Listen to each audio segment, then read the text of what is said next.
औज़ुबिल्लाहिमिनश्शैतानिर्रजीम बिस्मिल्लाहिर्रहमानिर्रहीम। आज के इस लेक्चर में हम जो है पढ़ेंगे साइटोप्लाज्म के बारे में। आपने ज़हन में रखना है कि न्यूक्लियस और सेल मेम्ब्रेन के बीच जो लिक्विड पाया जाता है उस लिक्विड को हम कहते हैं साइटोप्लाज्म। या आप फर्ज कर लें ये हमारे पास है न्यूक्लियस और ये है सेल का सेल मेम्ब्रेन।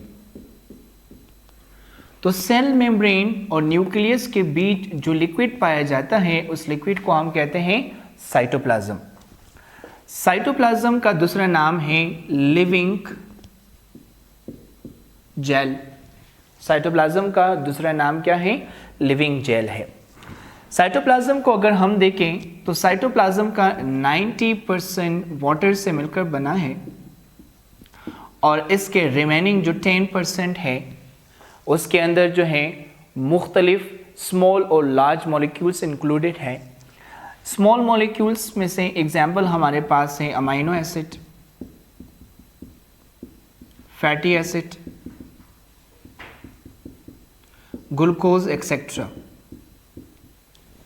जबकि लार्ज मॉलिक्यूल के एग्जाम्पल हमारे पास है प्रोटीन, कार्बोहाइड्रेट एक्सेट्रा। तो ये चीज़ आपने ज़हन में रखना है कि साइटोप्लाज्म जो है एक लिक्विड है जो न्यूक्लियस और सेल मेम्ब्रेन के बिल्कुल बीच में पाया जाता है और ये लिक्विड 90% वाटर से मिलकर बना है और इसके रिमेनिंग जो 10% है वो स्मॉल मॉलिक्यूल और लार्ज मॉलिक्यूल के कॉम्बिनेशन से मिलकर बना है। इसमें जो स्मॉल मॉलिक्यूल्स पाए जाते हैं उन स्मॉल मॉलिक्यूल्स में से कुछ का नाम ये है अमाइनो एसिड, जैसे कि फैटी एसिड और ग्लूकोज वगैरह इसके अंदर पाया जाता है। और लार्ज मॉलिक्यूल का एग्जाम्पल हमारे पास है प्रोटीन और कार्बोहाइड्रेट। अब हम मूव करते हैं साइटोप्लाज्म के फंक्शंस की तरफ।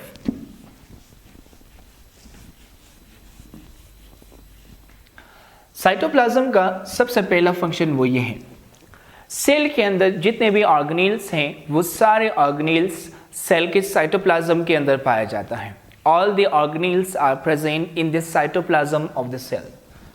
All the organelles are present in the cytoplasm of the cell.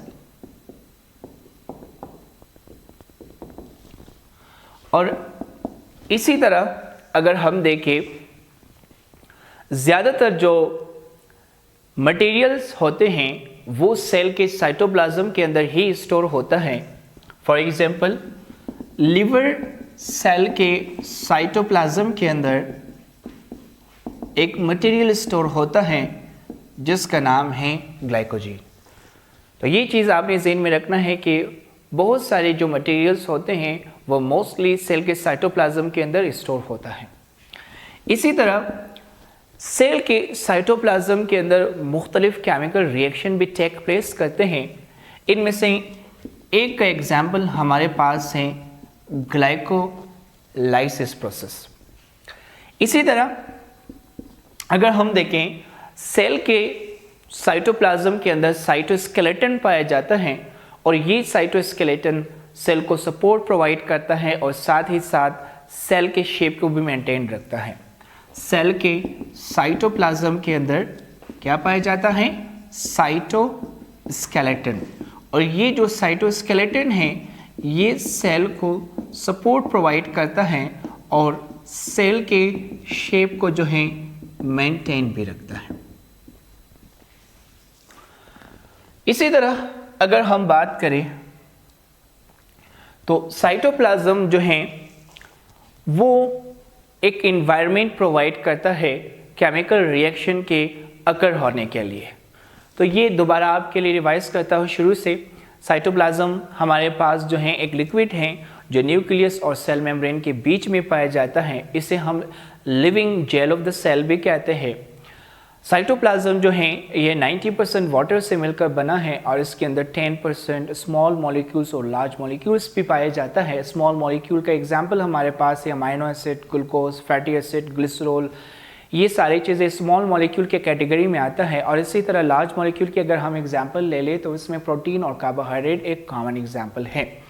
इसी तरह साइटोप्लाज्म की अगर हम फंक्शन की बात करते हैं तो साइटोप्लाज्म के अंदर सारे ऑर्गेनेल सेल्स का पाया जाता है और इसी तरह बहुत सारे मटेरियल्स वो भी सेल के साइटोप्लाज्म के अंदर ही स्टोर होता है। एक कॉमन एग्जांपल मैंने आपको यहाँ पर दिया कि लिवर सेल के साइटोप्लाज्म के अंदर क्या स्टोर होता है, ग्लाइकोजीन, जो एक टाइप ऑफ कार्बोहाइड्रेट है।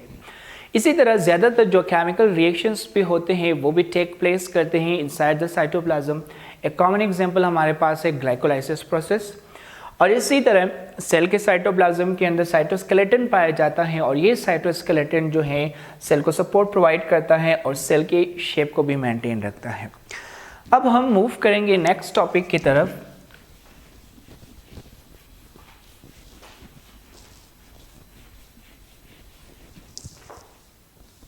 नेक्स्ट टॉपिक हमारे पास है एंडोप्लाज्मिक रेटिकुलम।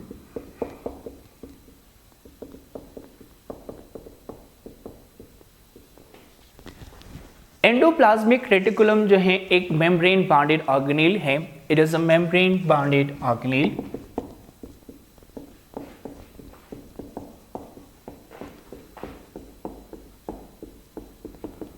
ऑर्गेनेल हम किसे कहते हैं? पार्ट ऑफ द सेल को हम कहते हैं organelle.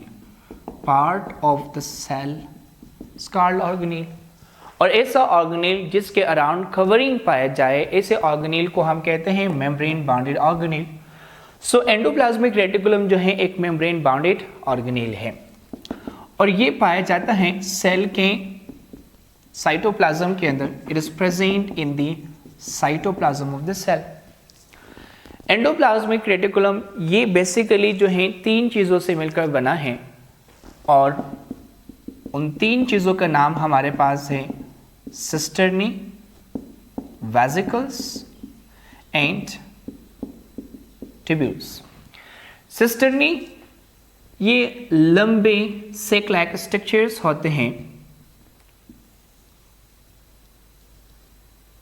सिस्टर्नीज are long sac like structures. इसी तरह वेसिकल्स जो हैं ये स्मॉल स्फेरिकल शेप के सेक लाइक स्ट्रक्चर्स होते हैं। Vesicles are small spherical sac-like structures। और इसी तरह अगर हम ट्यूब्यूल्स की बात करते हैं तो ट्यूब्यूल्स ट्यूब लाइक स्ट्रक्चर्स होते हैं जो एंडोप्लाज्मिक रेटिकुलम के साथ जुड़ा है। तो आपने ज़हन में रखना है कि एंडोप्लाज्मिक रेटिकुलम वो बेसिकली 3 कंपोनेंट्स पर मुश्तमिल है। ये जो है लंबे सेक लाइक स्ट्रक्चर्स से मिलकर बना है जिन्हें हम कहते हैं सिस्टर्नी। और इसी तरह इस सिस्टर्नी के साथ जो है स्मॉल स्फेरिकल शेप के सेक लाइक स्ट्रक्चर भी जुड़ा है जिन्हें हम कहते हैं वेसिकल्स। और इन्हीं सिस्टर्नीज के साथ ट्यूब लाइक स्ट्रक्चर्स भी जुड़ा है और इन ट्यूब लाइक स्ट्रक्चर्स को हम कहते हैं ट्यूब्यूल्स। तो ये था एंडोप्लाज्मिक रेटिकुलम की कंपोजिशन। इसी तरह अगर हम देखें तो हमारे पास बेसिकली 2 तरह के एंडोप्लाज्मिक रेटिकुलम होते हैं। एक का नाम हमारे पास है रफ एंडोप्लाज्मिक रेटिकुलम और दूसरा हमारे पास है स्मूथ एंडोप्लाज्मिक रेटिकुलम। ऐसा एंडोप्लाज्मिक रेटिकुलम जिसके सरफेस के साथ राइबोसोम जुड़ा हो। ऐसा एंडोप्लाज्मिक रेटिकुलम जिसके सरफेस के साथ राइबोसोम जुड़ा हो, ऐसे एंडोप्लाज्मिक रेटिकुलम को हम कहते हैं rough endoplasmic reticulum. Endoplasmic reticulum which contain ribosome on its surface is called rough endoplasmic reticulum। और इसी तरह वो एंडोप्लाज्मिक रेटिकुलम जिसके सरफेस के साथ राइबोसोम नहीं जुड़ा है उन्हें हम कहते हैं smooth endoplasmic reticulum. Endoplasmic reticulum that lack ribosome is called smooth endoplasmic reticulum। इसी तरह आगे मूव करते हैं।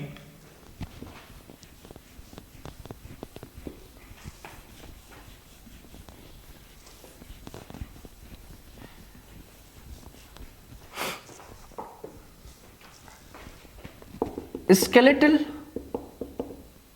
and कार्डियक मसल सेल के अंदर जो स्मूथ एंडोप्लाज्मिक रेटिकुलम पाया जाता है उस स्मूथ एंडोप्लाज्मिक रेटिकुलम को हम कहते हैं सार्कोप्लाज्मिक रेटिकुलम। हम कहते हैं सार्कोप्लाज्मिक रेटिकुलम। ठीक है, skeletal and cardiac muscle cell के अंदर जो स्मूथ एंडोप्लाज्मिक रेटिकुलम पाया जाता है उसे हम कहते हैं सार्कोप्लाज्मिक रेटिकुलम। इसी तरह अगर पैरेलल सिस्टर्नीज के साथ मेनी राइबोसोम्स जुड़ा हो, if many ribosomes are attached with parallel cisternae, अगर पैरेलल सिस्टर्नीज के साथ मेनी राइबोसोम्स अटैच हो तो ऐसे एंडोप्लाज्मिक रेटिकुलम को हम कहते हैं अर्गेस्टोप्लाज्म। ठीक है, अगर पैरेलल सिस्टर्नीज के साथ मेनी राइबोसोम्स जुड़ा हो तो ऐसे एंडोप्लाज्मिक रेटिकुलम को हम क्या कहते हैं? अर्गेस्टोप्लाज्म कहते हैं। और वो अर्गेस्टोप्लाज्म जो नर्व सेल्स के अंदर पाया जाता है उस अर्गेस्टोप्लाज्म को हम कहते हैं निजल्स बॉडी। उसे हम क्या कहते हैं? निजल्स बॉडी कहते हैं। इसी तरह अब हम बात करेंगे एंडोप्लाज्मिक रेटिकुलम के फंक्शंस के बारे में। सबसे पहला फंक्शन ये है, सेल के अंदर मटेरियल्स की ट्रांसपोर्टेशन एक जगह से दूसरी जगह वो एंडोप्लाज्मिक रेटिकुलम के थ्रू ही होता है। Number 1, transportation of material from one part of the cell to another part, यानी सेल के अंदर ही मटेरियल एक जगह से दूसरी जगह ट्रांसपोर्टेशन उनका जो है एंडोप्लाज्मिक रेटिकुलम के थ्रू होता है। इसी तरह एंडोप्लाज्मिक रेटिकुलम ये जो है साइटोस्केलेटन के साथ मिलकर, endoplasmic reticulum along with cytoskeleton, ये दोनों आपस में मिलकर सेल को जो है सपोर्ट प्रोवाइड करता है।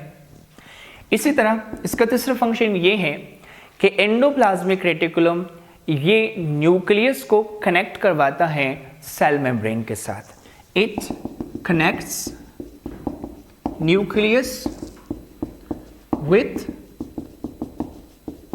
Cell membrane. ये न्यूक्लियस को सेल मेम्ब्रेन के साथ क्या करता है?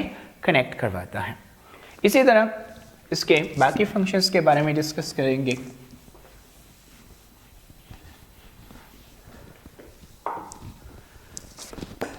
सेल के लिए प्रोटीन की सिंथेसिस भी एंडोप्लाज्मिक रेटिकुलम ही करवाता है। एंडोप्लाज्मिक रेटिकुलम सेल के लिए क्या सिंथेसिस करता है? प्रोटीन सिंथेसिस करता है। इसी तरह स्मूथ एंडोप्लाज्मिक रेटिकुलम की अगर हम बात करें तो स्मूथ एंडोप्लाज्मिक रेटिकुलम ये सेल के लिए कोलेस्ट्रॉल एंड फॉस्फोलिपिड की सिंथेसिस करता है।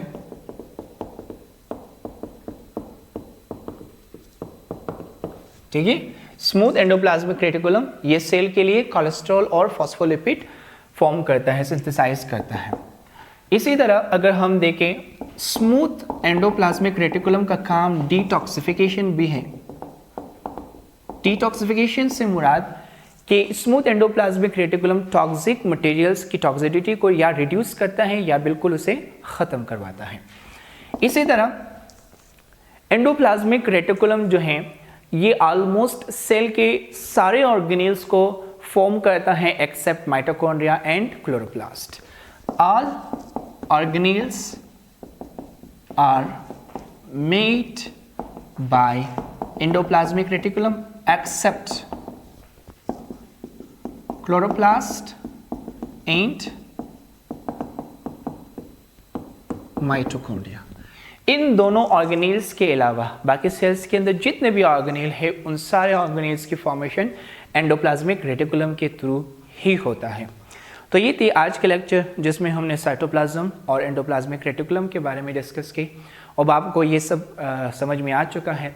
अगर आपने जो है हमारे चैनल को सब्सक्राइब और लाइक नहीं किया है तो आप हमारे चैनल को सब्सक्राइब और लाइक कर दें ताकि हमारे आने वाले सारे वीडियोज़ आपको जल्द से जल्द मिल सके। Thank you.